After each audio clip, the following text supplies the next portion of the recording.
Okay, good afternoon, everyone. Welcome to our Jewish Studies lecture. Before I introduce our speaker, let me just thank Mark Friedman for who's been, sponsoring really our Jewish Studies event series already for quite some time, for a couple of years at least, and so he's continuing to do so. So we're very grateful for that, and of course, thank you all for joining us this afternoon. Our speaker is Dr. Alon Burstein, who is a visiting assistant professor in the Department of Political Science here at UCI, and an Israel Institute teaching fellow. He's been here for now almost 2 years. He will continue to be here next year. So for those of you who are students at UCI, check out Professor Burstein's classes next year in the Department of Political Science, some of which are cross-listed with the Department of History as well. You're in for a treat. So today we have the opportunity to learn from Dr. Burstein about the first 100 days or so. Who is counting? Actually, I think a lot of people are. The first 100 days or so of the Netanyahu 6.0 government, which has, have been quite eventful, and we'll hear more about that in a moment. Dr. Burstein himself is focusing in his research on violent social mobilization and political unrest, specifically the use of terrorism and political violence. And he has published scholarly research in prestigious journals in his field on topics such as international terrorism or social mobilization in Israel, especially the latter topic, of course, is going to be of great relevance for today's discussion. So we'll start by hearing from Dr. Burstein, and then, of course, afterwards, we'll open the floor for questions and discussions. So please join me in welcoming Alon back to this part of the campus.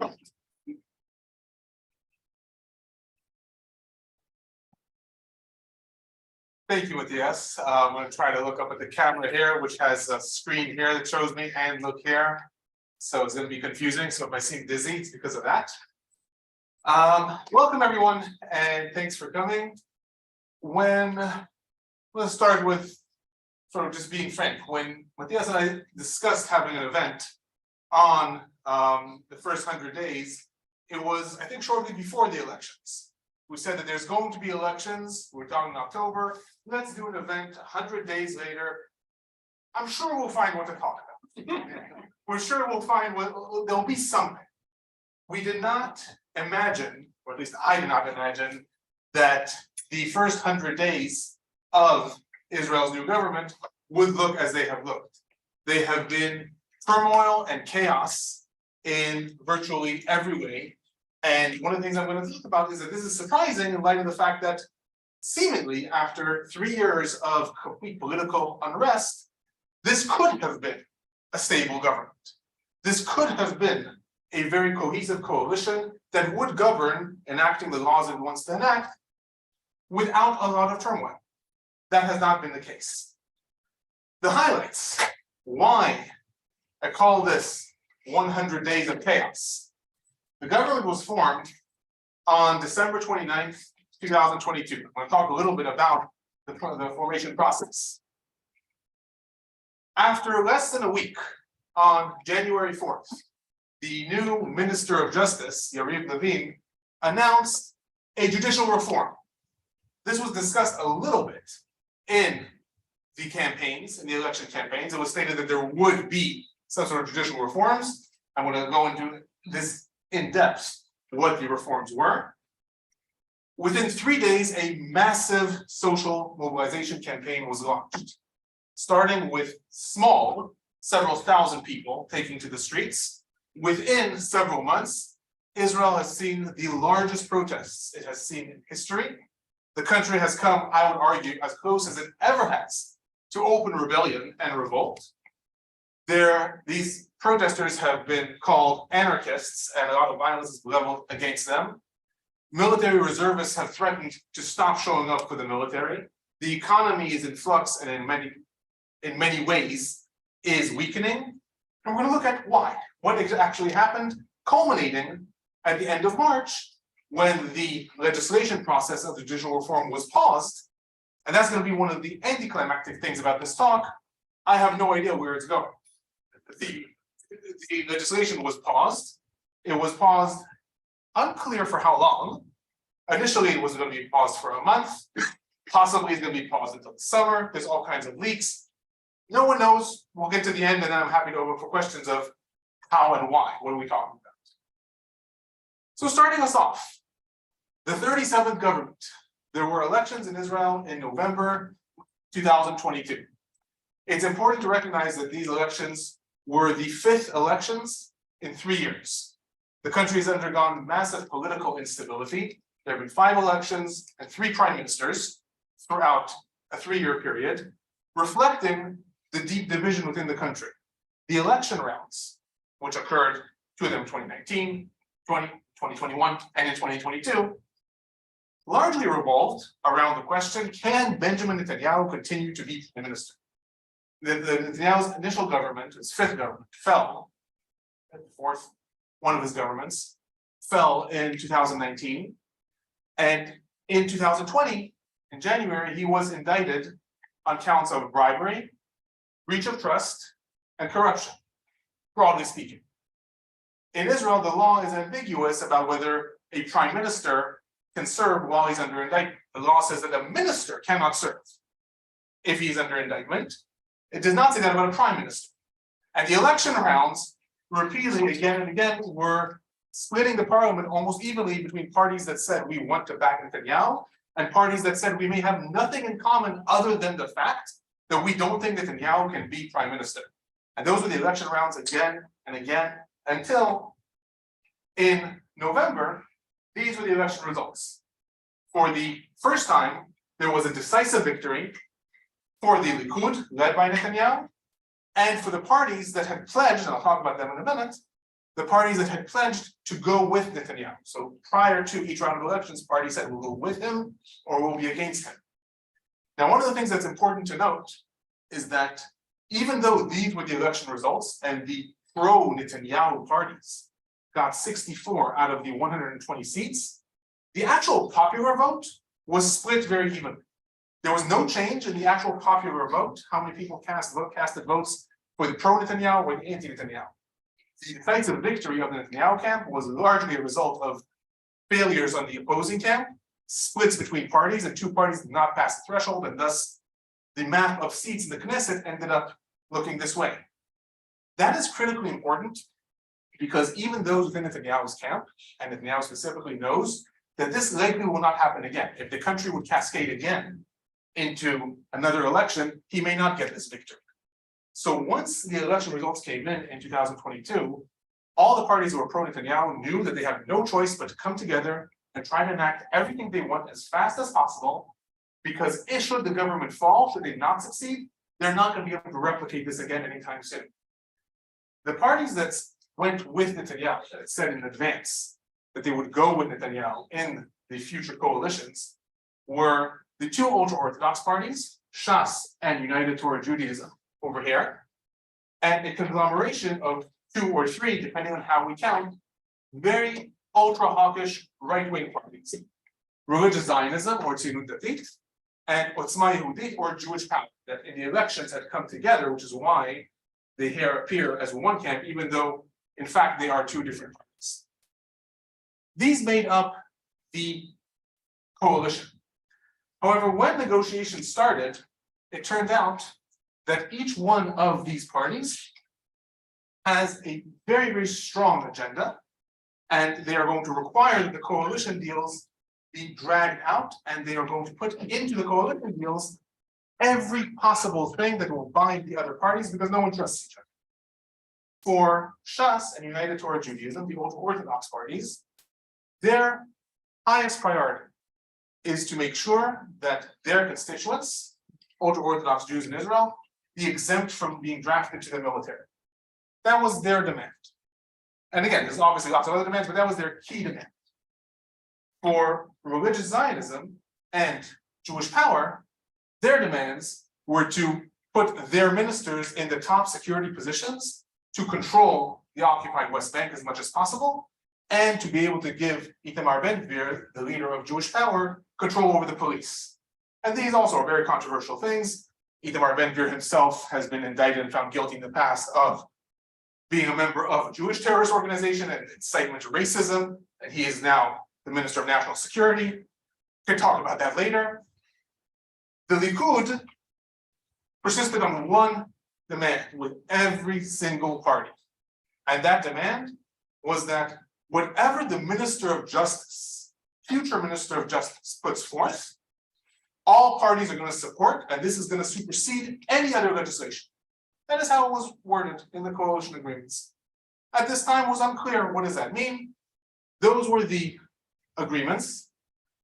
The government was formed on December 27th. And as I said, on January 4th, Minister of Justice Yariv Levin announces a judicial reform. The judicial reform, as was declared at that time, was going to include 5 basic elements. And I specify as was declared at that time, because since then, a lot more has been added. But if we look at this chronologically, what was announced was a radical change in several of the country's laws, leading to the following. First, changing the committee that nominates and promotes judges to all different positions, and specifically to the Supreme Court and High Court of Justice, such that the coalition, the government, will have an absolute majority. And I'll talk a little bit about that in a minute. That was the first item. The second item, legal counselors in government ministries are going to be relegated to advisory. So what that means is every government ministry has a legal counsel, Yoetz Mishpati, attached to it. By law, they have the right to restrain the minister if the minister comes to do something illegal. So if, for example, the Minister of Health wants to have more hospitals in a certain town, and the Minister of Health says, okay, I'm closing down these 3 hospitals, I'm firing everyone, and I'm just opening a new hospital here, the legal counselor is the one that can say, no, you can't do that. There's labor laws, there's unions, you can't do that. The judicial reform is going to change that such that legal counselors will not have any binding authority, they can just give advice. The third thing, the judgment of reasonableness was going to be canceled. The Supreme Court in Israel has the authority to rule over government actions, and I'll talk about that also in a minute, saying they are simply unreasonable, even if the law does not specifically prohibit this. This was the spirit of the law. Canceling that, outlawing judicial review over basic laws. Israel has a system of basic laws. I keep on saying I'm going to talk about that in a minute because I'm getting to the explanation of these things in a minute. The most controversial thing was the override clause. The override clause, as was announced at that time, was going to say that if the Supreme Court ever strikes down something that the government did, the government enacted the law, and the Supreme Court said, no, that's unconstitutional, the government would be able to override the Supreme Court with a 61 majority. And seeing as in order to form a government in Israel, you need 61, that means essentially there is no check and balance on the government. The Supreme Court cannot restrain the government. Now, in order to understand why this was seen as so problematic to a lot of people, why a lot of people don't even like to call it the judicial reform, it's called the judicial coup, we need to take a moment, go back, and look at the constitutional arrangements in Israel. Very briefly, Israel does not have a constitution. In 1948, the parliament got together and there were several proposals of constitutions. None of them were accepted. And in turn, they decided in a compromise, it was called the Harari Compromise, they decided to enact a system of basic laws. And the idea behind that was instead of, and right, Just happened. I pushed this in my cough. Dramatic pause. the idea behind the basic laws was that instead of enshrining a constitution in 1948, the government, the Knesset, the legislative body, will develop a system of basic laws that will be the governing laws of the state. These basic laws in time will be elevated and bound together and will become a constitution. And if that sounds convoluted, it is, because it leaves a lot of room for interpretation. When a basic law is decided upon, does it automatically become a constitution? Is it a chapter and you're building more chapters? Or is it just like any other law? It's unclear. There was also no formal procedure for how you legislate a basic law. So even though there is this other system called basic laws that are separate from regular laws, in order to legislate a basic law, all you have to do is legislate a law and call it basic. For about 40 years, 45, in Israel's history, several basic laws were developed. Basic law prime minister, basic law Knesset, basic law judiciary, and they were non-controversial. This all changed in 1992. Because in 1992, the Knesset, Israel's parliament, enacted two basic laws. Basic law freedom of occupation, which says you can work in anywhere you want, which allows you freedom of movement and things like that. And the more controversial one, basic law, human dignity and liberty. And the difference was that these laws, for the first time, included what we call an entrenchment clause. These laws specifically included clauses within them that said these laws supersede other laws. These laws are above other laws. If a law, a normal law, contradicts basic law, human dignity and liberty, that other law is cancelled. And this began what became known as the Constitutional Revolution, because for the first time, Israel's Supreme Court started to carry out judicial review and restrain the government. For the first time, the Supreme Court would accept cases saying the government has just enacted so-and-so law, but that violates basic law, human dignity and liberty. Those laws are elevated.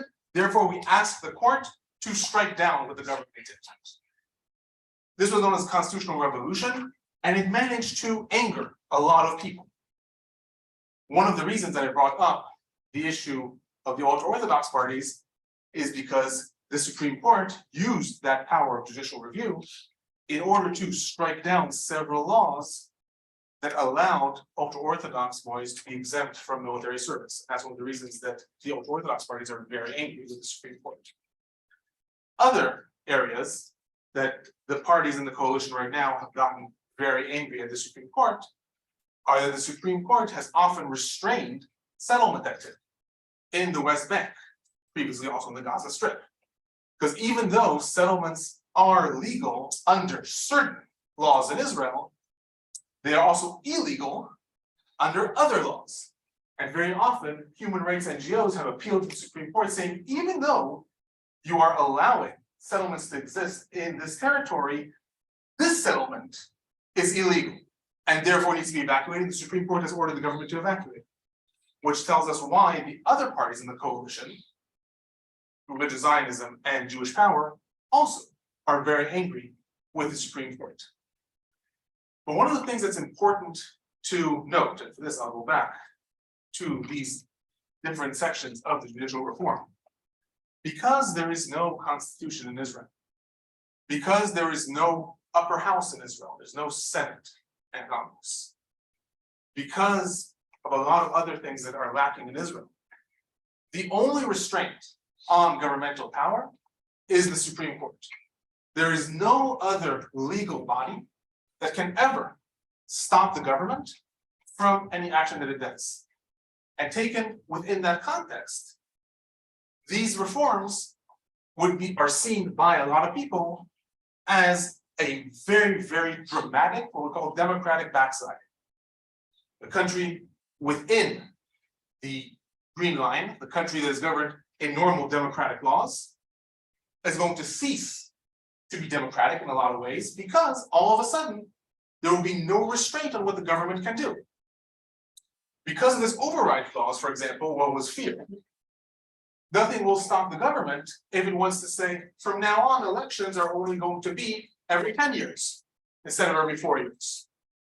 Or because of this factor, that legal councils will not be able to restrain ministers, ministers will all of a sudden be able to enact anything they want and nothing will be able to stop them. So that just lays the foundation for why, for some, this move was seen as a very positive one, judicial reform. Those who thought that the Supreme Court was restraining the government unjustifiably, while for others, this was seen as a complete break in the country's democratic traditions, in the country's foundations, and in the arrangements between the legislative and the judiciary bodies. So what happened?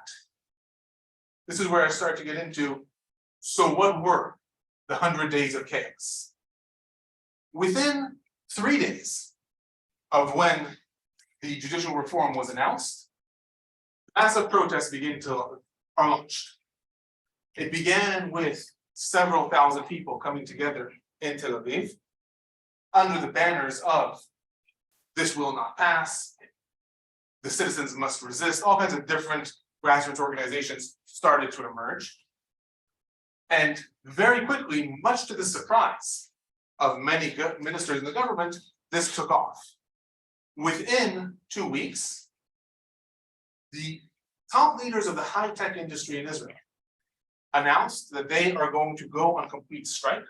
They are going to start shutting down their companies in order to protest the judicial reform.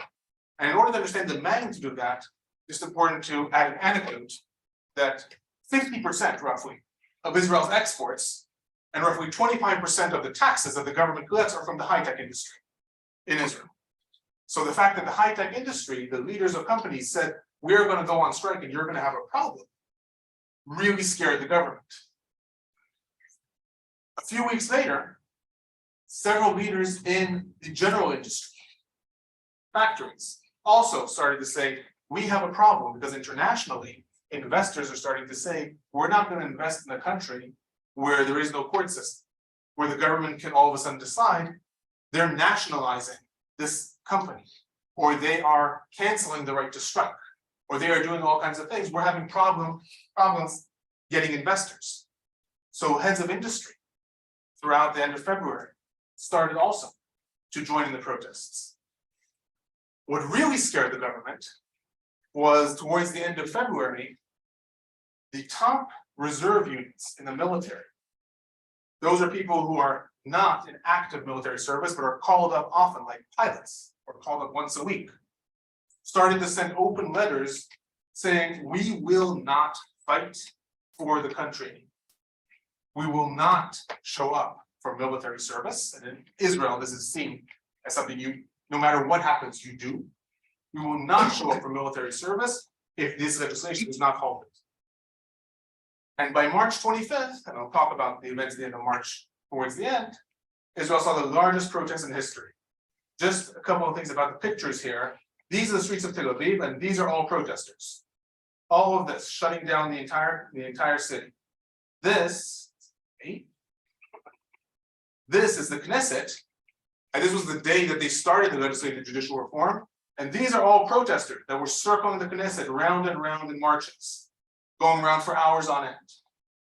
And these are the sort of icon of the protest became the handmaids, who showed up at every protest and did all kinds of different artistic work in the way they were photographed from above. Awesome.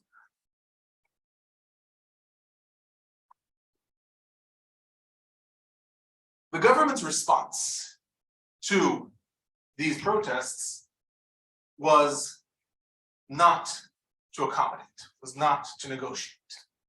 The government declared that all the protesters are in fact anarchists, that all the protesters are left-wing traitors, quoting different ministers, and that all the protests are actually being funded by countries like Germany and Iran in order to subvert the Israeli government. At the same time, the opposition leaders were really riding on the coattails of the protests, and they refused to negotiate with the government over the judicial reform. The government said, let's sit down and talk, and the opposition leaders said, no, we will not negotiate a dictatorship. This is the first snapshot of the 100 days of chaos. Looking at a different side of it, the economy. Netanyahu, in the past, used to be known as Israel's Mr. Economy. He is the one who saved Israel during the economic crashes of 2003 and 2009, 2008. He understands economy. Already in January 25th, the governor of the Bank of Israel, who has an official role as Israel's economic advisor, sent a warning to the government saying, if you go through with this legislation reform, the economy is going to be damaged in irreparable ways. The economy is simply going to crash. The country is not going to continue to be able to continue to have its thriving import and export industry. It's not going to be able to continue to draw in international investors. It is going to be disastrous. In turn, different members of the coalition tried to suggest that changing the law such that the government could fire the governor of the Bank of Israel. Throughout February and March, the dollar started to fluctuate dramatically in response to the shekel. And by the end of March, the shekel started to plummet as more and more investors were pulling their money out of Israel in response to the fact that, again, every week, hundreds of thousands of people were taking to the streets, screaming, dictatorship is happening. And in turn, the government was saying, these are anarchists, and we are going to continue to enact judicial reform. Just last week, the Moody's credit rating body was the first to lower Israel's credit rating. As a result of the judicial reform, the company said, we can no longer predict that Israel's economy is stable. The economy is fluctuating and is likely going to take a downturn. So that is another factor of the first 100 days of the government. In matters of security, a lot of this is not directly tied to the judicial reform, but a lot of it is. Since the government's formation in January, there has been a dramatic increase in terrorist attacks throughout Israel. And it's important to emphasize throughout Israel because for the last year already, there's been an ongoing flare within different areas of the West Bank, but rarely have attacks come into Israel proper. However, since the government was established, there have been attacks in Jerusalem, in Netanya, Tel Aviv, etc., etc. That increase is largely attributable not to the judicial reform directly, but to the fact that those ministers from religious Zionism and from Jewish power are in positions to constantly be changing the security apparatus, to constantly be enacting different inflammatory policies. Itamar Ben-Gvir specifically loves to go up to Temple Mount and videotape himself in front of the Al-Aqsa Mosque, and etc., etc. On February 27th, West Bank lawlessness reached new peaks.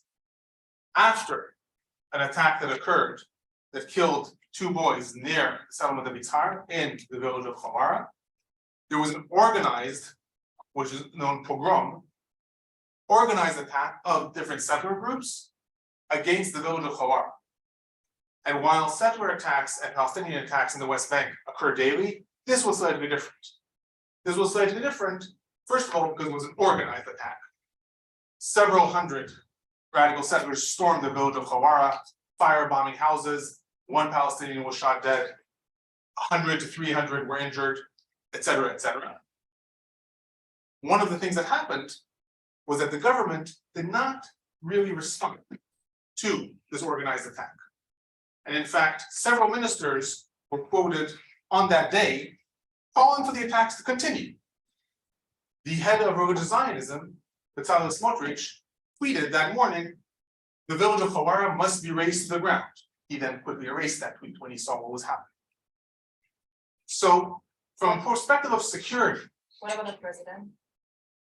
the president did denounce the attack. A lot of people denounced the attack. Absolutely. Absolutely. A lot of people denounced the attack. The government did not actually act at that moment. But most importantly, in terms of what undermines the government's stability is this third factor that I mentioned before. Throughout February and March, the security apparatus of the country began to be unstable. More and more units were seeing reserve soldiers defecting or effectively resigning, simply saying, we're not going to continue to serve under a dictatorship. We have an unsigned contract with the government. The government is going to uphold democracy and we are going to fight for the country. If the government is not going to do that, we're not going to fight for the country anymore. Pilots, Yamam, which is one of the most effective police units in the country, and various different officers announced that they were going to resign. And this would become seminal at the end of March, so I'm going to get to in a minute. In matters of diplomacy, as a result of a lot of the activity of the different ministers that I mentioned, there's been a worsening in relationships with Jordan, but that fluctuates all the time. One of the big things that have occurred was that during the election campaign, Netanyahu promised again and again that Saudi Arabia was going to be next to join in the Abraham Accords. Saudi Arabia was going to recognize Israel, there was going to be normalization of relations. And in response to a lot of the government's actions, Saudi Arabia has officially halted all talks with Israel, and meanwhile has signed new treaties with Iran, has welcomed Syria back to the Arab League, has welcomed the Hamas leadership to join in the Hajj to Mecca, the first time since 2007. But the most important thing for the government, and for Netanyahu specifically, is what has been happening with the quote-unquote Western world. This is the longest that an Israeli prime minister after elections has ever not been invited to the White House. It's not long as the prime minister has not come, as long as the prime minister has not been invited. And Netanyahu specifically likes his first visit after every election to always be to the White House. He likes photo ops with the president in order to solidify this alliance between the United States and Israel. And the United States has simply ignored Netanyahu, ignored the Israeli government for 1 month, 2 months, 3 months, until at the end of March, President Biden was asked, point blank, are you going to invite Netanyahu to the White House? And he responded, no, not anytime soon. And that is one of the biggest slaps in the face that an Israeli prime minister could receive.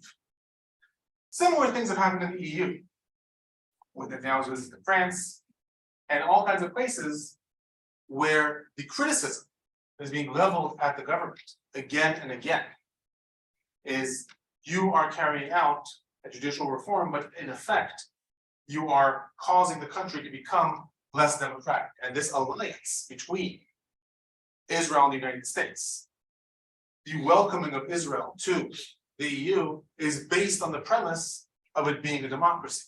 And if you carry this out, you're no longer going to be welcomed. This all came to a head at the end of March. By the end of March, there was outright chaos in a lot of the different sectors in Israel. Protesters were taking to the streets and blocking highways. There was continued strikes and unrest. And on Saturday, March 25th, 600,000 people, the largest protest that Israel has ever seen. 600,000 people took to the streets. And on that day, the Minister of Defense, Yoav Gallant, said, I, as a member of the government, am saying that we need to stop the legislation.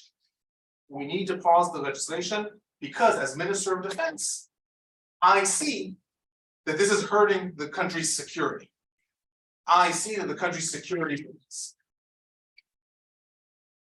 In response, on March 26th, Netanyahu fired the Minister of Defense. And that night is the closest, I would argue, the country has ever come to open rebellion. Every one of these protests that I show here, surrounding the Knesset, these protests, this is how Tel Aviv looked every weekend. Every one of these protests have been coordinated. On the evening of March 26th, hundreds of thousands of people took to the streets in an unorganized protest. Completely uncoordinated with the police, uncoordinated with each other, they just stormed the streets. This is a picture that was taken in the main highway in Israel, in the middle of the highway. Took to the streets, blocked off the country, because this was seen as the biggest betrayal of the government. Once the Minister of Defense says the security of the country is at risk, and in turn, he is fired for giving that warning, this was seen as the last straw. On March 27th, a general strike was declared. Israel has, harking back to its more socialist days, a body called the General Federation of Workers. It's an all-encompassing labor union. On March 27th, something that has never happened before happened. The General Federation of Workers got together with the heads of the banks, so again, the unions and the heads of the banks, and with all the leaders of the main factories of the industry, and all together announced a general strike. All the hospitals in the country went on strike. The airport went on strike, and the country effectively shut down. That was the last thing that occurred before the government realized it has no choice. And that evening, Netanyahu held a press conference and announced that the legislation is going to be paused for negotiations. Paused. What does that mean? In the middle of March, the president of the country, President Herzog, put out his own platform of how there should be a judicial reform. The president is supposed to be nonpartisan, the figure who's above politics, and he put out his own platform that said, this is how we can actually maybe achieve a constitution in Israel. That was rejected by the coalition within an hour. However, after March 27th, when the legislation was paused, the coalition and the opposition leaders agreed to meet under the auspices of the president in the president's house in order to see where do we go from here? What's going to happen?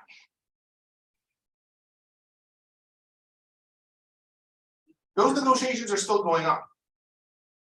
That's why I said at the beginning, I don't actually have a concluding statement to explaining these 100 days of chaos. Those negotiations are still going on. According to the leaders of the protests, this is all a farce. This is all a farce. The coalition is just buying time, hoping that the protests die out, and then they are going to return with a vengeance and legislate all of the laws of the judicial reform. The coalition is stating that it's negotiating in good faith. And most of the observers in the president's house have concurred that the coalition is negotiating with good faith and the opposition is negotiating with good faith. However, they have yet to agree on anything. They have yet to agree on a single clause of how any element of the judicial reform should carry forward. So before I conclude, I want to review why this is such a big deal in Israel's history. Given that the country does not have a constitution, and given that the country does not have an upper house, and given that the country does not have any other governing body like the EU or countries in Europe or something like that, there is no restraint on government action. There's no restraint in government legislation. The only restraint that exists is the Supreme Court. Now, many elements in the country, the parties that currently have a majority in coalition, say that's all well and good, and the Supreme Court should not have any restraining powers. The Supreme Court is not elected democratically. we're a democracy.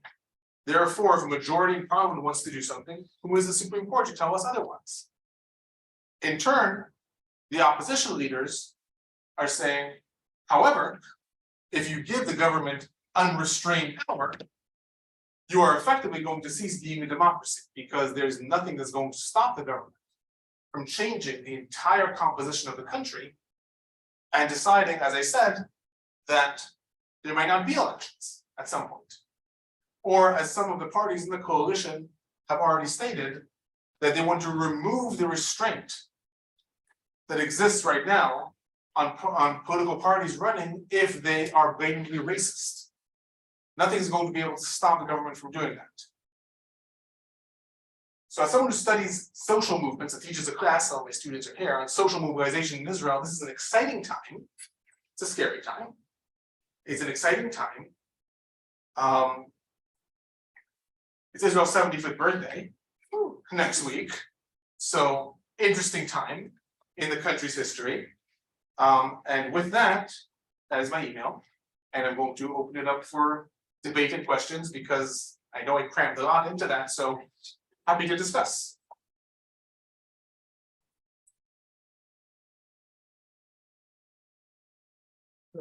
Somehow I'm probably going to fail. Please.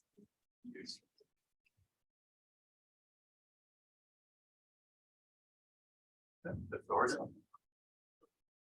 I'd like to push the social movement scholar side of you. You sort of mentioned at the beginning that there were some grassroots organizations that were the sort of initial sort of impetus for the protests.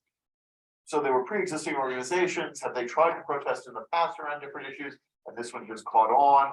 Clearly, it got beyond sort of what was going on at the beginning. Was it this sort of broad coalition across the economy, or did other sectors of the civil society sort of come in as actors? And then what are the legs beyond this current crisis? Great question. I actually had that in the presentation, but I thought it would be way too much. So thank you so much for giving me the opportunity to explain that.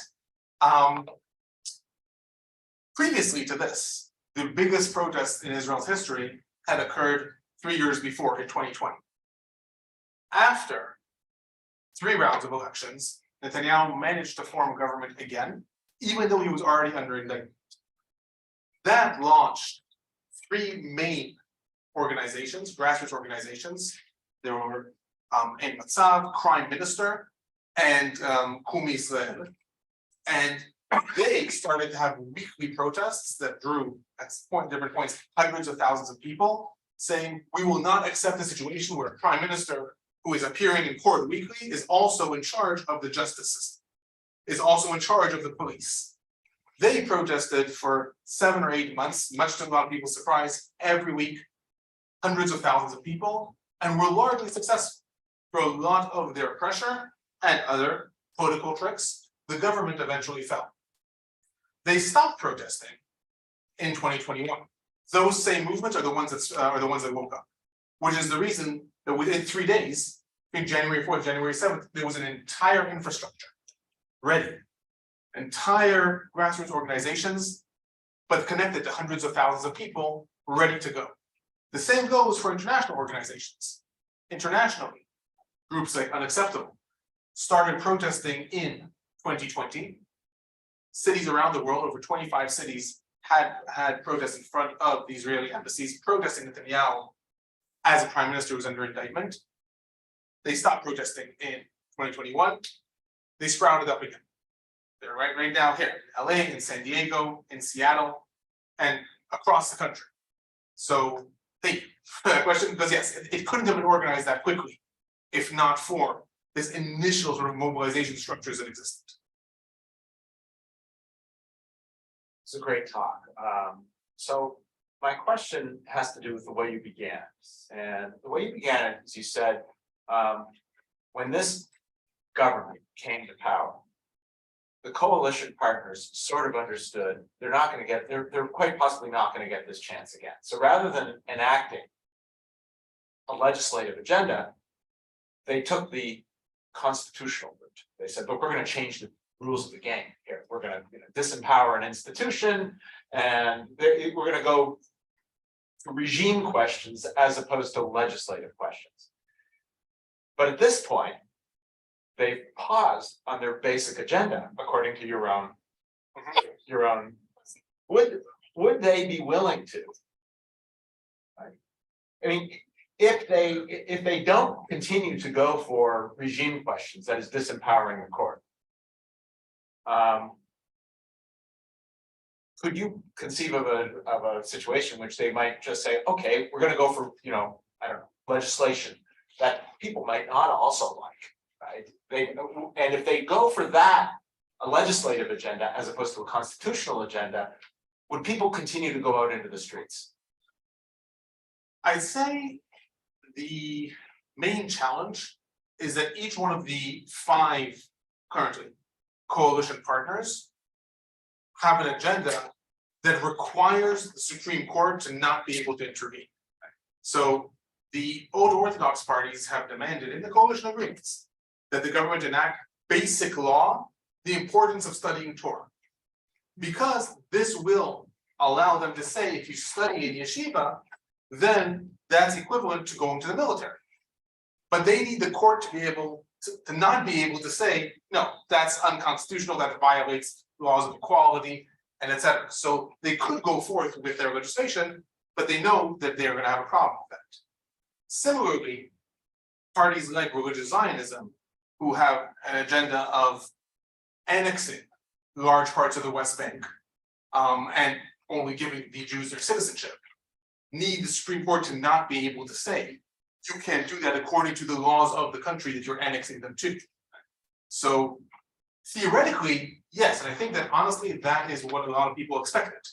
They expected, okay, they're going to come to power, they're going to try to push forth whatever legislation they can, but they know they can't actually come in and do what they said they're going to do. But they're sort of showing, no, we can. If we actually just change this one segment of the rules, we can do what we said we're going to do.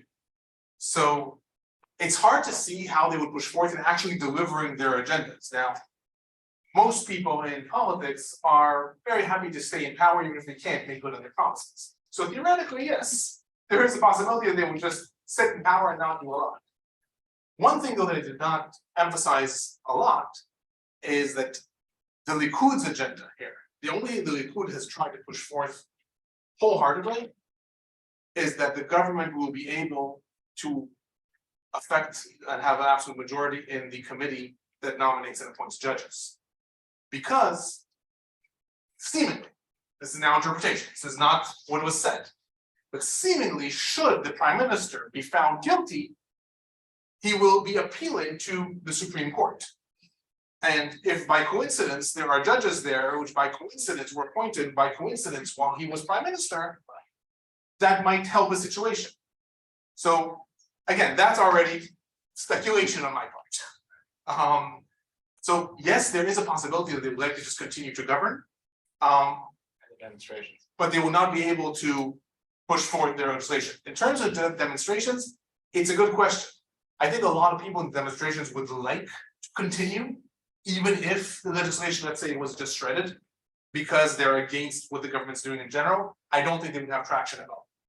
I think that if it was accepted that the government is a government that many people may dislike, but in fact was elected democratically and is not changing the rules of the game, I think most people would just begrudgingly accept that. Hi, very interesting talk.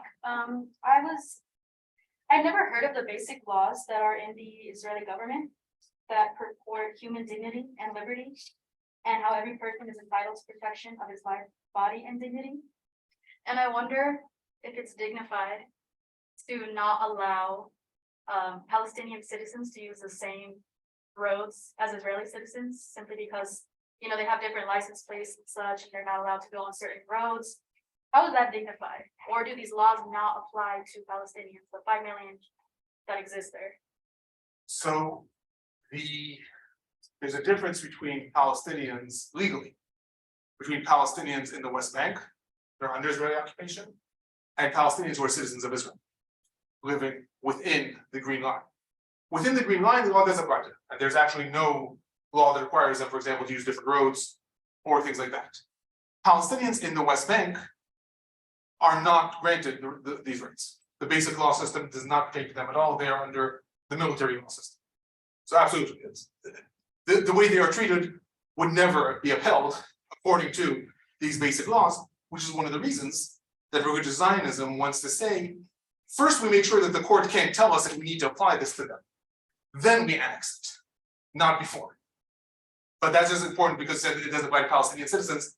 Palestinian citizens of Israel, it does apply to them, and they are often the ones who have appealed, or people who have appealed to the court, usually in their name. But the Palestinians of the West Bank, yeah, it doesn't apply to them at all. If Israel fully goes through with these judicial reforms, how will U.S.-Israel relations be affected in the future, in the long term? I don't know. I think it vastly depends on the administration in the United States. I think if Donald Trump comes back to power, I don't think it'll matter. I think Donald Trump likes Netanyahu. I mean, depends on the day. Sometimes he likes Netanyahu, sometimes he uses other language about Netanyahu. But broadly speaking, I think that if Trump was president, it wouldn't matter. In turn, if there was a Democratic president in place, I think it would matter a lot. I think there would be a worsening of the relations between Israel and the United States. I don't think that it would lead to a severing of the ties or something like that, but there would definitely be a worsening of the relationship as it stands. Yeah. What's your opinion on the Israeli government utilization of warmongering and violence against Palestinians to garner support for them themselves and the Israeli government? To be more specific, Yeah, for instance, Netanyahu has a history of utilizing warmongering, Palestinian violence to garner support for himself. I want to know your opinion on that. my opinion is that he's a great politician. I mean, Utilizing warmongering, but I think he's a great politician. I think that it works. very fair. Like that at the end of the day, the parties like Jewish Power historically did not even pass the threshold. Historically, they were seen by the Israeli populace as fringe, as radical, as not worthy of being voted for. When they first ran in 2016, I believe that they got something like 10,000 votes, which is nothing in a country of 9 million people. They very effectively used those strategies, warmongering, of inciting fear, inciting racism. They very effectively did that in order to convince people, if you want to be safe in your country, you need to vote for me.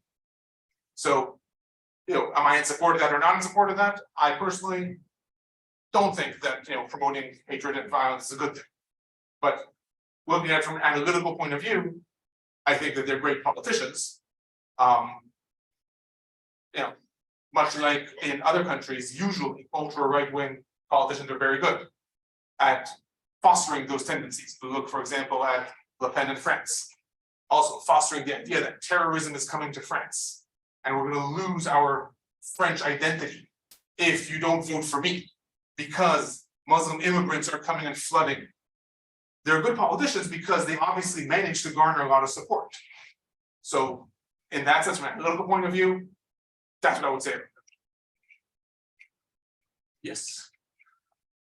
So first of all, I'm really sad I missed the majority of your call, but I really wanted to take your class on just the history of conflicts in Israel and the history of protests.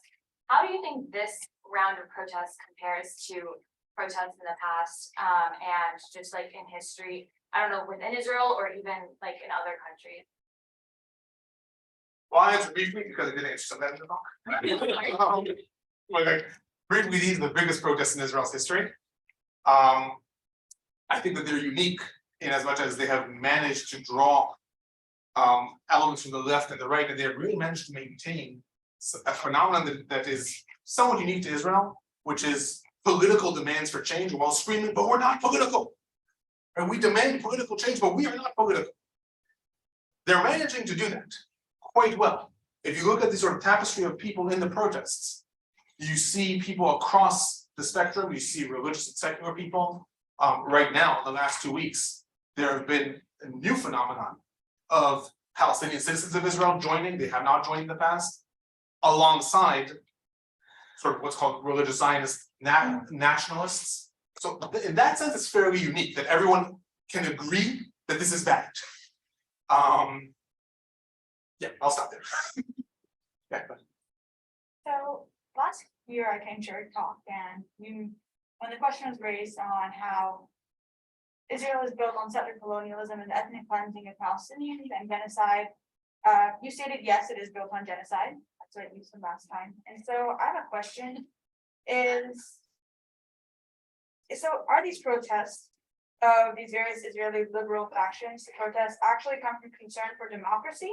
Or do we understand the protests are like you guys, settlers simply fearing for their long-term livelihood as this current government increasingly makes the Zionist project look bad to the Western liberal democracies that fund its surveillance, the US telling Netanyahu that he can't come, and all these strikes happening. So yeah, is it actually for democracy or is it for your own image? What's the question? The question is, answer. I'll correct one thing about what I said last year, because I was asked again about the question of genocide when we discussed what happened to the Arab inhabitants in 1948. I said there was ethnic cleansing, and in certain areas it was genocide, and in certain areas that's one point because I've been asked about it several times it's still genocide. after that. Not disagreeing, but you said what you said last year. I'm correcting what I said last year. At the same time, I would argue that the protests right now are in the interests of democracy for the citizens that have democracy. So there's no pretense among the protesters, I would argue, from what I see when I research them. There's no pretense that if they succeed and the judicial reform is canceled, all of a sudden, all inhabitants, including in the West Bank and Gaza Strip, will have democracy. They're not protesting for that. Absolutely not. What they are protesting is the fact that they have democratic rights, all citizens of Israel. Palestinians and Jews have democratic rights. And those democratic rights are under threat. Now, it's true that a lot of them are also using the card and saying, and you're making this Zionist project look bad. And you, Netanyahu, who has always argued that the Zionist project, saving the Jewish people, saving the Jews from persecution, is your life's mission, well, you're hurting that mission. So they've used that argument.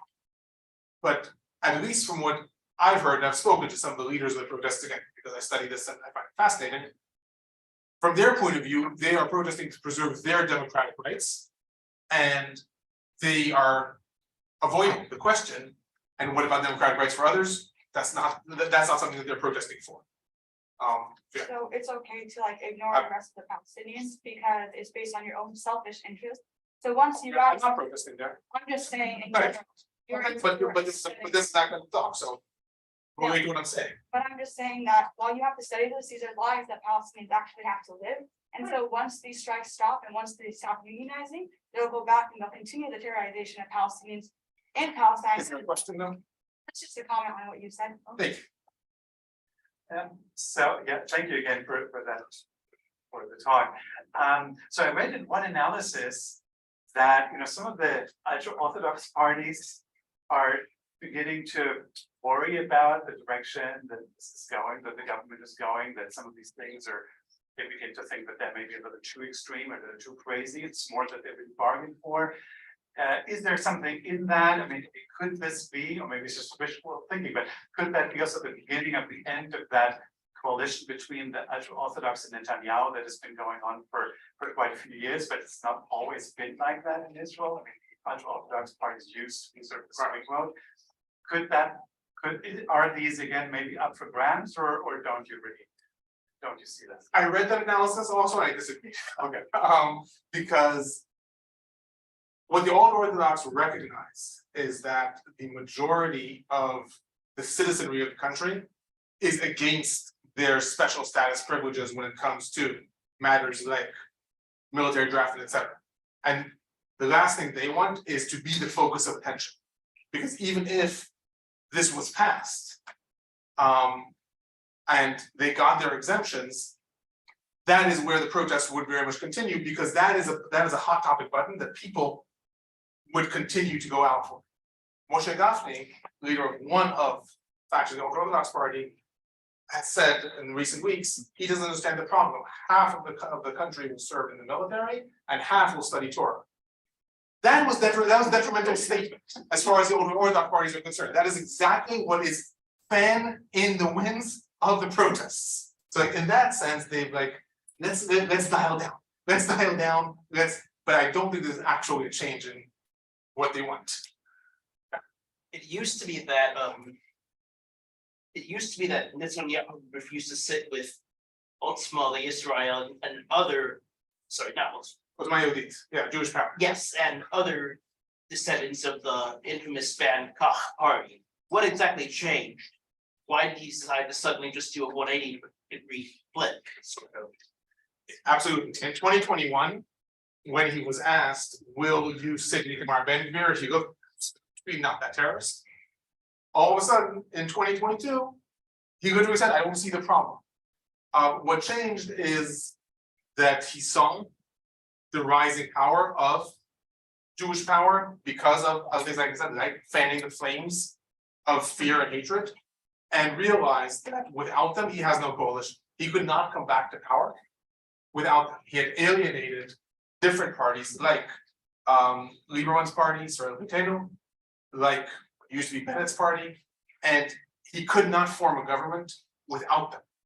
So based upon that, he simply said, okay, if my choices are not to be prime minister or to agree to sit with these people, I'll agree to sit with these people. But it was purely an electoral game. I don't think that he had a change of heart personally.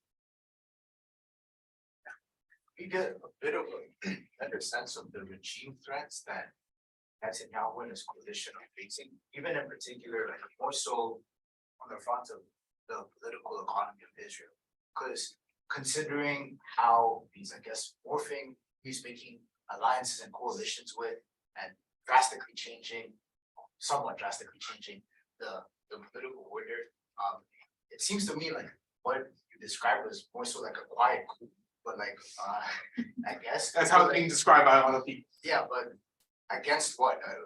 What is trying to be achieved? It just doesn't seem to make sense. I see a lot of enemies that have been created. Yeah. So the country's being compared, the processes it's going through are being compared to processes that countries like Poland and Hungary and Turkey went through. All those three countries in the last 10 years underwent what's called democratic backsliding, which means that you do not have a revolution and stop being a democracy, you're just less of a democracy. So Hungary's actually been described now as an illiberal democracy. And the reason that a leadership might do this is, first of all, they remove all restraints from themselves. It's a lot easier to govern if the court has no power to tell you that you're doing something illegal. For example, they wanted to fire certain police chiefs because they thought they weren't being tough enough on the protesters and weren't basically arresting people en masse. Now, that's illegal. The politicians can't just come and fire the police chiefs. But if there was no court system that could tell the government, no, you can't do that, okay, then we'll change the law. Now we are allowed to do that. So there's an agenda in making your ruling a lot easier. There's also an agenda in sort of liberating yourself from the current restraints, and that already pertains to each specific party. So like I said, the old Orthodox parties would like the court's power to be diminished so that they can enact certain laws that will benefit their own constituents. Religious Zionism would like the court's power to be diminished so that they can possibly enact the annexation of territories in the West Bank, but not grant Palestinian citizenship. So the agenda is to really allow yourself to govern without the democratic procedures that usually bind the government. That's the agenda of most of these parties. Now, again, if I was being a total cynic, I would say, and Netanyahu's agenda is he'd like to stay out of jail. But again, that's not something that actually is being stated. What I said previously is being stated. They want to restrain the courts in order to enact these policies. And as far as the Likud is concerned, they are saying that they want to restrain the court because the court has done a power grab, they have achieved too much power, and in a democracy, the government should be allowed to govern without unelected officials restraining. Not a complete answer, I know, but to get into the psychology of all the leaders in Israel, we'd be here a long time. As always, great talk, and thank you for being so clear for those of us who don't really know that much about politics in Israel. You mentioned that there is no checks and balances besides judicial system in Israel, but you also mentioned something very interesting. You said that military started resigning in refusing to defend a dictatorship. And in Israel, where security apparatus is very important, also comes from the people where everybody has to serve. I wonder if you can speak on the role of military as a sort of informal grassroots check on government. Yeah, thank you. It's a great question. There are informal checks and balances. The General Federation of Workers that I mentioned that called that strike, they have no power legally to restrain the government. But they can, with a flip of a switch, cause 50% of the economy to go on strike. So that's not an official check and balance. They can't tell the government it is illegal, but they can tell the government, if you do this, you have no economy. Similarly, the heads of the military did not threaten anything. Chief of staff, the different generals in charge of the divisions, they didn't threaten anything. These were grassroots soldiers, but that started very publicly saying, we are not going to show up for service. And then you got a problem. Because while the Israeli military is very vast and very strong, it's a well-oiled machine, the pilots, for example, who said we're not going to show up for mission, there are only something like 200 to 300 pilots who can carry out those missions that we're talking about. So when all of a sudden 30, 40, 50 of them are saying, we're not going to show up for training, we're not going to show up, that's a big threat. But it's an unofficial check and balance. And that is one of the things that's very important. In a democracy, theoretically, you have a system where the different branches place checks and balances on each other. And when Bezalel Smotrich, for example, who has a long history of saying that human rights NGOs are the biggest existential threat to Israel, who is the one who said that the vote of Hawara needs to be raised to the ground, when he was asked in an interview, who is going to ensure us that human rights will be maintained, he smiled and said, I will. So that's what it means when like the check on the government is basically the goodwill of the government, but there's no official check on and balance on the government. So yes, there are unofficial checks and balances, a lot of them, and I would argue that these mobilization organizations are also some of them. Like the high-tech industry that said you're going to lose 25% of the government's taxes, that's enough to topple the government's economy. But not official. Thank you for finally picking me. I have a hand up for about 15 minutes, but I just want. There were a lot of people though, you agree with me, right? Well, there's a lot of people. My hand was up before most of them. Anyways, that's not. I'm sorry if you follow. Anyways, so I want to bring it back to the protests and being centered around the ideas of maintaining a democracy. But I wanted to ask, how can an apartheid state like Israel claim to be a democracy when millions of occupied Palestinians have no vote and are stripped of basic human rights? And before you mention it, I understand that many occupied Palestinians, like in the West Bank, for example, are not citizens of Israel. But how can you claim to be a democratic state when you're stripping the basic rights of human people every day? So first of all, I'm sorry if you felt that I was dancing around you. I was simply trying to go around the room. You saw me this one. That's disrespectful. Yeah. That wasn't called for. You're a student at the university. Like that wasn't called for. It's not gonna have a discussion. I apologize because you thought that I didn't call upon you. That was uncalled for. And in answer to your question, I have not made the argument that Israel is a democracy or not a democracy. I have analyzed protesters that are claiming that they are out protesting in order to preserve their democratic rights. You can make the argument they are protesting to preserve their own elevated rights that are above the Palestinian population. I may agree with you. Nonetheless, in looking at the fact that in Israel throughout 75 years, there have not been these types of protests. People have not gone out, and now they are. And the fact that this is causing major turmoil in government, that was the subject of the talk. So that's what I analyzed. Now, in response to the question, can you claim that Israel is a democracy when it upholds the occupation? That's a different question. These protesters would say yes, a lot of people would say no. The fact is that what they are protesting is a change in the rights that they have within the Green Line as citizens. That is what they are protesting. So their claim is that they're protesting against the end of democracy for them. And it has been criticized, and again, my conversations with movement leaders, I said, how are you dealing with criticism exactly like that? With criticism that is coming from human rights organizations in Israel over the fact that you are saying, if these reforms are canceled, everything's okay, when in fact, there is an entire population here that does not have democratic rights at all. And they didn't have a good answer for it. They said, what we're trying to do now is stop this, because if this is canceled, we will not have the right to protest anything else ever again. And they didn't have a good answer for me. But that's a different question in terms of, is the country a democracy or not? Happy to talk about it later. But in terms of analyzing the protests, that's what they believe. How likely do you think it is for the military to get even more involved than they already have been if, for example, the coalition was to go forward with the legislation? Israel does not have any history of the military intervening with government actions.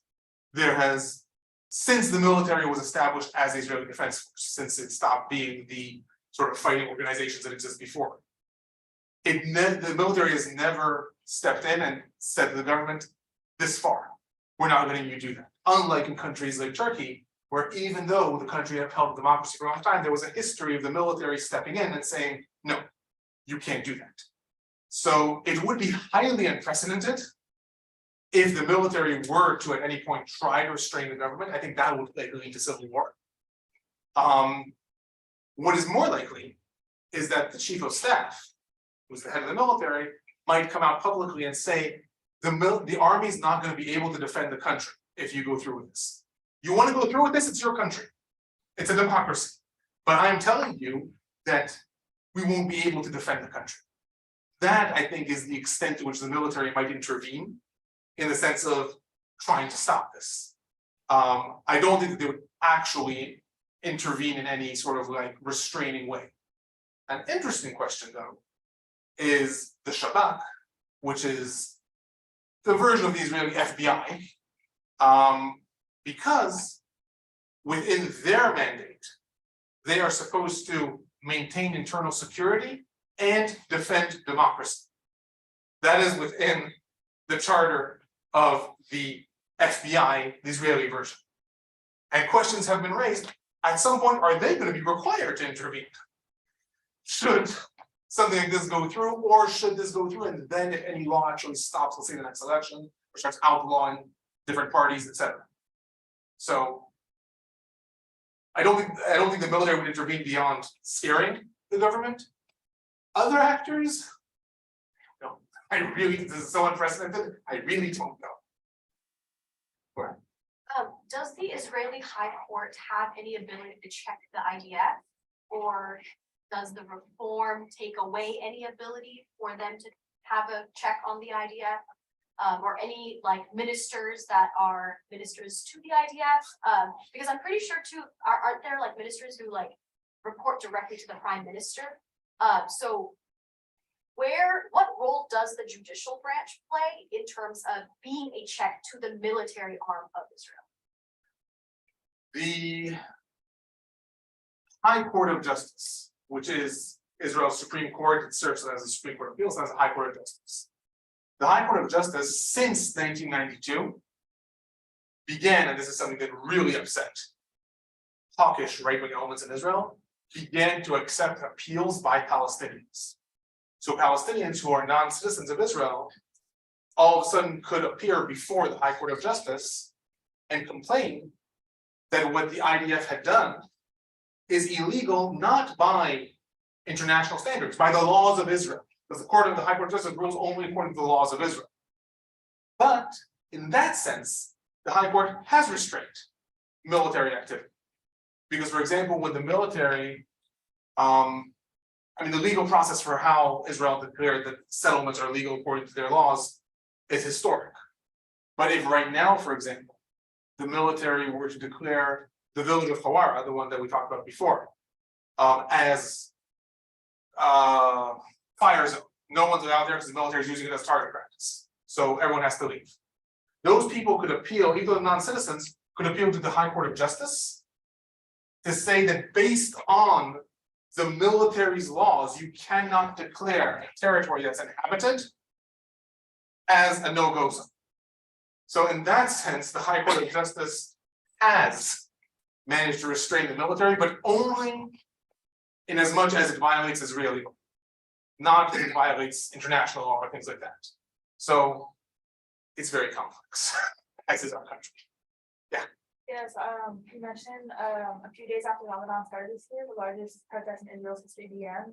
So I was wondering why massive Israeli movements always seem to start around Ramadan and other Muslim holidays. I don't think that that's true. The protest movement started on January 7th. I don't think that it started in the But beginning. like historically, there's also been like lesser of restrictions, traveling through the Gaza Strip and other locations around holidays. Historically, Israel in Ramadan is allowed a lessening of restrictions, you said? Yeah, so they're acknowledging there was restrictions, that they had a lesson on. Yeah. For people to travel to be able to do this. Right. So why is that always having to happen around like these? No, the lessening of restrictions on, for example, travel from Gaza into the Green Line is because during Ramadan, Israel historically, as a result of the Oslo Accords, has allowed Palestinians who usually are denied entry to Israel to come to Israel in order to go to the Al-Aqsa Mosque. But that I don't think has anything to do with the protests. The protest movement started in the beginning of January. The reason it culminated on March 25th was because that the following week, the first law was supposed to be put into place. That's why 600,000 people. Okay. I don't think I have anything to do with that. I was wondering if you can talk a little bit more about the specifics of like the ideas that are being protested, other than like the broad term like democracy. I know like the main idea that are protest is like the right to LGBTQ rights, women's rights. I know there was a lot of like education strikes for teacher rights. How does that like fit in, do you think, into the overall democracy, and how do you think like the different ideas are like fitting into the whole idea of the protest and the overarching timeline? I would argue that they're not protesting for those rights. They're not protesting for women's rights or for LGBTQ rights. Most of the time that that's brought up, like the Handmaid's March, it's being brought up to symbolize that if these reforms pass, we as minority groups would have our rights at risk. There's very little demands of the movement to improve upon the existing rights of women or the existing rights of other minority groups. That's really not being demanded. They're trying very hard. Those of you in my social movements class, we talked about this yesterday. Social movements have a big challenge. They want the message to be as broad as possible in order to attract everyone and not alienate anyone, but they also want to be able to say, but we're still saying something. We're not just going for equality or something like that. We have an actual message. So they've focused their message on the judicial reform. They focus their message on judicial reform. And yes, large parts of the criticism have been okay, but if this reform is canceled, are you saying all of a sudden that Palestinians West Bank, LGBTQ, women's rights, all of a sudden everything's okay? They don't have a good answer. They're saying we as a movement are out for the reform. So I would say they're not protesting for these other rights. They're just using them to like show these are all the populations that are going to be at risk. So Israel loves to play this decades-old narrative of playing the vulnerable victim, painting Palestinians as aggressors when Israel launches full-blown attacks on Al-Aqsa, while Muslims worship during the holy month of Ramadan. So throughout this presentation, you condemn Netanyahu and his dictatorship, which is valid. And protesters stated they will not negotiate a dictatorship, which is also valid, with legislation being halted and people unionizing and striking. So if it's okay for Zionists to do this, isn't it okay for Palestinians to do the same against Zionist dictatorship over Palestinians and their basic rights? again, are you asking my political opinion? I'm asking. I'm not gonna talk about my political opinion. I'll sit down with you afterwards for coffee if you want. I'm happy to talk about it, but not in an academic discussion. So are you asking legally can they do it, or like my political opinion is my own? I'm not asking you your opinion, but like. Can you refine the question? I'm asking in relation to the talk about the protests. What do you mean about protesting, like protesting in what way? The protesting, but relating it to the Palestinians. Like what's happening? If you have the debates with For sure. I'll answer you legally, okay? Because again, if you're asking about my political opinion, I'm not gonna share it. Again, I'm happy, really happy to sit here and talk about that. It's real. Legally, Palestinian citizens could go out and protest like this. Palestinians in the West Bank, no, they could not. They're under military rule. They do not have the right to protest, according to the laws of Israel. So no, they could not launch such a protest movement within the West Bank. Palestinian citizens of Israel could. Historically, when they have been repressed much more violently than these other protests, like we saw in October 2000 or in Land Day 1976. But legally, they would have the right to do that. Palestinians in the West Bank do not have the legal right to mount such a protest to demand their rights, according to the law of the country. But yeah, I know that you were trying to ask about my political opinion, if that sense. I'm happy to share it later. It's not in the form of academic talk. So I think we have time for maybe one or two more questions. Okay, well, one. So I want to jump back on the topic of the coalition. So you voiced your opinion on the mutual dependency of the coalition. I want to question whether the coalition may feel threatened by current protests and pull back its support for the government, fearing that they may lose support from the public in future election. This is based on the fact that the coalition did not expect the deal that they make with cause such a very public response. Ironically, the only party that's losing from these is the Likud. The ultra-Orthodox parties tend to have a block vote. The ultra-Orthodox population in Israel votes for them en masse. They get roughly the same amount of votes according to their numbers of population. They're not fearing what this will do. Religious Zionism and Jewish power, the more the country goes into disarray, as you mentioned before, the more there's a fear in the streets, the stronger they will probably get. Because people vote for them because they're afraid of the big bad fill in the blank. Sometimes it's the big bad Palestinians that are coming, sometimes the big bad leftists that are coming, sometimes the big bad Iran that is coming. So they get more votes. The only one that's losing in polls consistently, the only ones that are plummeting are the Likud, because the Likud were always seen as this governing body, the we talk about Council Mamlechti, right? The sort of like status body, the respectable one, the prime minister, and they brought the country down to the brink of chaos. So the coalition partners, I think, are sitting back and they're just fine. But the Likud is trying to figure out what. One more question. So can you explain why Saudi Arabia stopped the normalization of relations with Israel from February, March? Largely it was in response to the worsening relations between worsening relations in the West Bank and for the Palestinians. Since this government came to power, like I mentioned, there was the Bokom Khawara. Itamar Ben-Gvir has very flamboyantly gone up to the Al-Aqsa Mosque, videotaping himself, this land is for the Jews. Bezalel Smotrich, leader of religious Zionism, put out, he gave a talk in France, and the map of the state of Israel that he had included all of Jordan. The flamboyant activity of these hawkish powers against Saudi Arabia simply say, we're not talking to this government anymore. This is not the Netanyahu of 2020 that was looking to make nice with the neighbors and trying to dial down the conflict. This is not that Netanyahu anymore. I would argue that it's also internal politics in Saudi Arabia. I think the way that Trump sort of retrenched support for different countries, former allies, really made Saudi Arabia feel like they can't depend on the United States. And so they decided they originally wanted to maybe go through Israel as a way to like solidify that, but if that can't happen, that's one of the reasons, they're like, okay, so we're gonna unfreeze relations with Iran, we're going to reestablish relations with Qatar, we're going to, all these things that they've done in recent months. As a result of these things, like I said, that has less to do with the judicial reform, that's just the flamboyant nature of these ultra hawkish figures in Israel. My analysis, I don't actually, they didn't say one, but my analysis of what they've condemned have been these things. Thank you so much again.